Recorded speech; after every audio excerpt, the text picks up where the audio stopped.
Ready to experience the future of Web3? Welcome to the PopMax Global Expo. This isn't just an event, it's a global movement driven by pioneers dedicated to your success. Immerse yourself in our dynamic ecosystem, gain insights from inspiring speakers, and discover how PopMax is putting the power back in your hands. Step into a world of innovation and opportunity. Welcome to the PopMax Global Expo. So, ladies and gentlemen, up next is our highlight of today's summit, our long-awaited roundtable forum with our all-star panel. So today we will explore the topic on-chain culture and the AI-driven value paradigm, Pop's path to its next billion users. Let's welcome our panelists. They are CMO of PopMax, Mr. Magnus, CMO of Pop Social, Miss Anjali, CEO of Nivex, Mr. Simon, BTV Academy representative, Mr. Aaron, and the moderator of our roundtable forum, PopMax CEO, Miss Komal.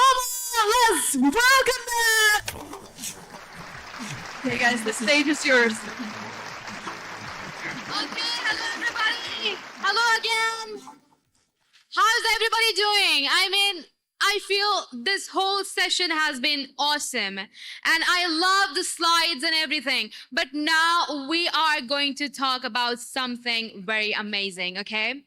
Now we will skip the slides, drop the mic and talk about something that is amazing. As already our host mentioned, the topic for today is going to be something very great. It's on-chain culture and the new, you can say, the billion of people who are going to join us in the PopMax ecosystem. So we are going to talk about that, and we have got the pioneers. We have got the amazing people with us, sitting here today with us. And I am going to ask your question to them so that we can see that what's going on inside, okay? Are you ready with me? Are you ready with me, guys? Come on, say yay! Okay, so we have got Magnus, who is the CMO at PopMax.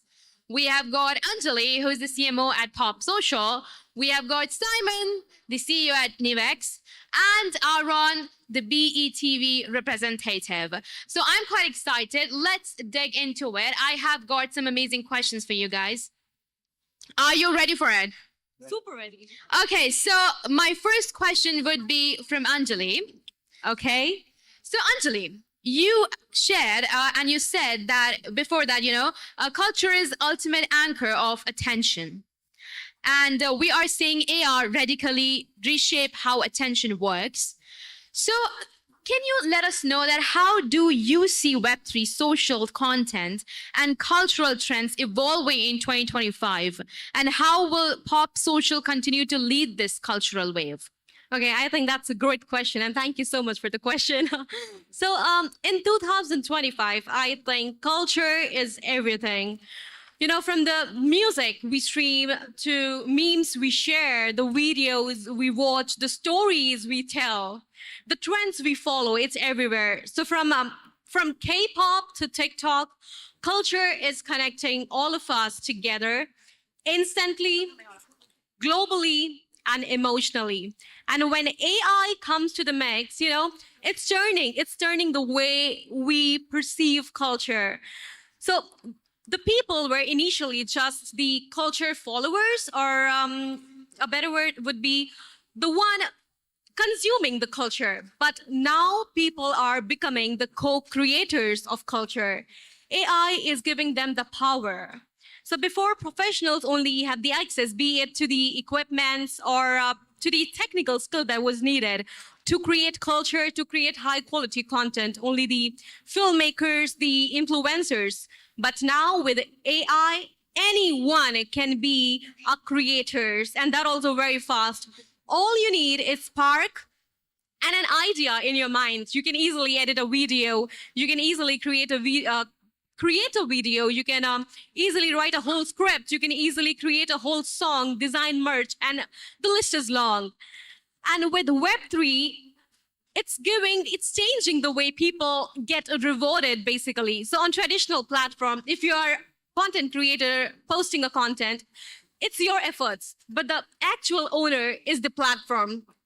No matter, even if you get viral, it's not confirmed that you'll be getting rewards for it. But with Web3, you can own your content, you can earn rewards, or you can have the economic power. So with Pop Social, we are bringing AI and Web3 together. With AI, we're giving you guys the power to create content, to create anything that you want, reimagine, imagine, explore your creativity. With Web3, we are giving you guys ownership on your own efforts. And with PPT and our efficient token economy, we are turning your content into your economic power.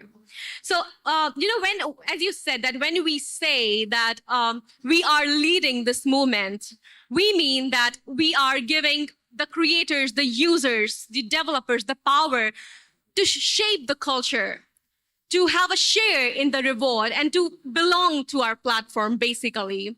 And the line that you mentioned, that how next billion users will be coming. So we won't be onboarding them through technology. We will be onboarding them with the human creativity, with giving them a meaning, a real share. So yeah, thank you so much. That was from my side. That was amazing. I think a lot of people who are here, we are brought in by the culture. We belong from different culture. We come from different countries, but we are here together celebrating PopMax. I think that's the biggest victory we have. Okay, so let's move forward. I have got Magnus with me, and I have a great question for you, Magnus. So, Magnus, you have worked across a range of projects and, in a pop ecosystem. So, from your experience, which token mechanism or incentive models have actually helped drive long-term user engagement and creator momentum? And what new user cases or new use cases or scenarios would you or would be excited for the PPT? Well, first of all, if you look into the ecosystem, I'm going back to that. We have so much in the ecosystem supporting so many things to make this fly high. First of all, we have PopMax, which is us. We are the engine. We're going to drive everything through the whole ecosystem. Number two, we have strongly point with Nivex, where we also have our own token. We have our own blockchain coming on board. This is far the strongest ecosystem I have seen that support the growth of the whole Pop Social. That's amazing. That's awesome. Okay, so let's move forward with Simon now. Okay, so we saw Simon's whole journey, how he got into this whole industry and made some revolutionary changes, I would say, with Nivex. So Simon, you come from exchange, but has deeply rooted and involved in the content too. And this is a deadly combination for sure. So what's your take on the convergence between exchange infrastructure, content platforms, and on-chain social? And how do you see the PopX Fund playing a role in creating real synergy between these industries? That's a really great question. And as a matter of fact, it has already been implemented. Binance already shown us the way by implementing TV, Binance TV, which is basically something that we are doing with a cooperation as an exchange cooperation with Pop Social, PopMax, because content is everything. Even in the exchange, we need users. And to get these users, they need to see the exchange. They need to see other users using products and doing stuff on the exchange. And that's where SocialFi comes in. That's where PopMax and Pop Social comes in, because users will be able to basically trade live and use our products live, products of the PopMax, product of the Pop Social, and products of the exchange, of the Nivex exchange.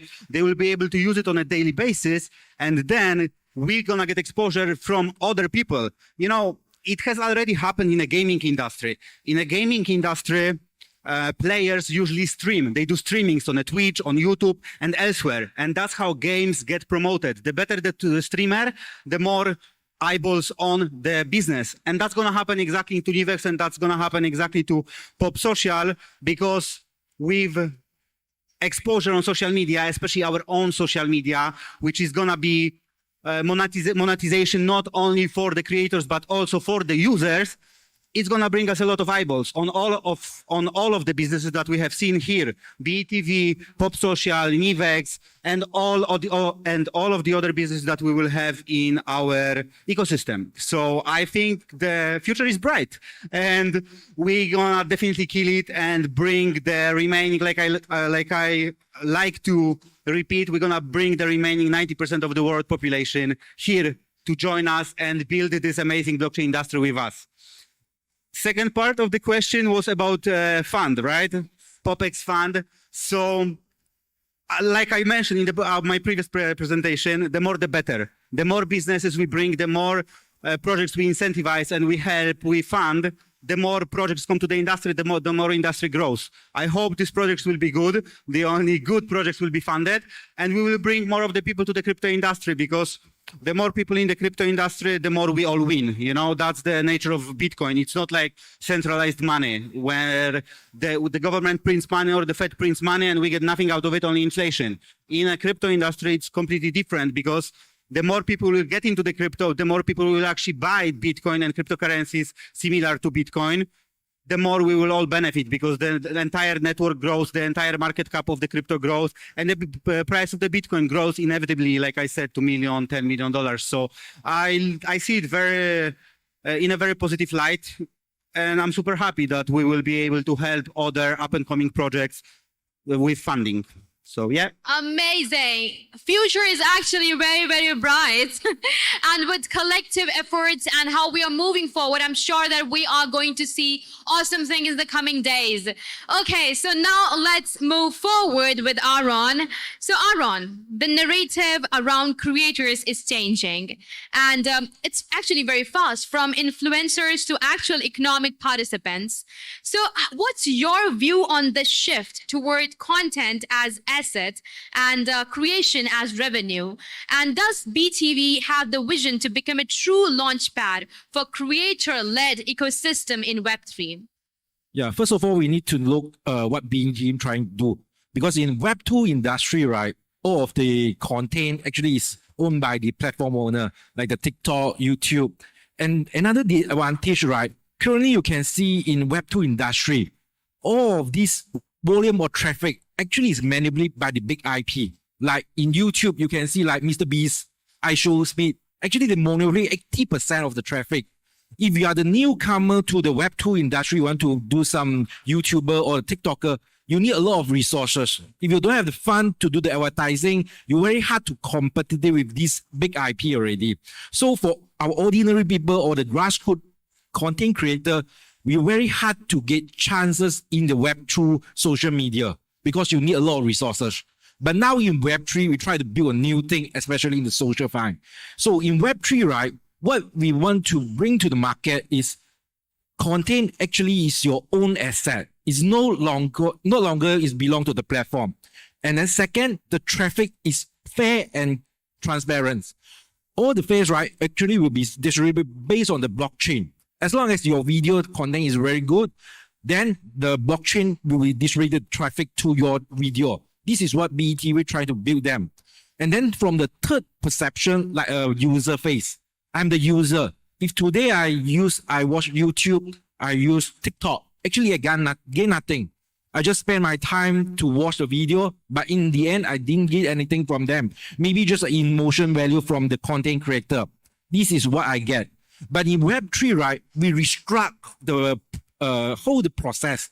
Of course, the content creator will get their profit, platform will get the profit, but at the same time, our shareholder, our user, we also will get a profit by do the sharing, by do the content, the like. This is what BET trying to do. So overall, right, from Web 2 to Web 3, BET try to twist all the Web 2 disadvantage. So in the Web 3 social fine, what we're trying to do, content is asset. This is what we're trying to push on it.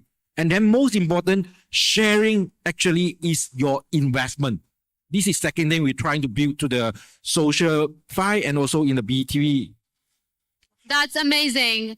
You know, I just got this in my head that in Web 2, they are eating the pie that is prepared by the people, by the normal general people. But in Web 3 and in Pop Social and Pop ecosystem, you are getting to eat that pie that was prepared by you. I'll just keep it simple. Okay, now we are stepping into the rapid fire question where you just need to answer in one sentence and no thinking. You don't have to think anything. Just whatever comes in your mind in the first instance, just talk about that, okay? So are you ready? Super ready. Okay, so let's start with Magnus. Okay, so if you had had to describe the biggest opportunity for the pop ecosystem over the next 2 years, what would you say? I would say AI. That's going to be one of the biggest things coming, more and more. That's absolutely interesting. Okay, now Anjali, what do you think? Okay, I would say from the perspective of Pop Social, turning creators to owners and fans into communities and all powered by Web3 and AI. Amazing. Now, Simon, what's your take? I think the biggest opportunity for Pop Social and PopMax is bringing the remaining 4 billion people that are using outdated social media, not getting paid for it, to PopMax by showing them that they can make money by creating content and consuming content. Absolutely. Aaron, what's your take? So actually, no matter PopMax or BTV actually share the same vision. We're actually trying to create a value to the user. So based on our basically what we're trying to say actually is the content actually is our own asset. This is very core component in the what we're trying to bring out. Amazing. That's great. So creating something where users have their value and where communities have their own rules and where there is no gatekeepers. So thank you so much for joining me today here. That was amazing session for sure. Thank you so Thank you so much. Thank you.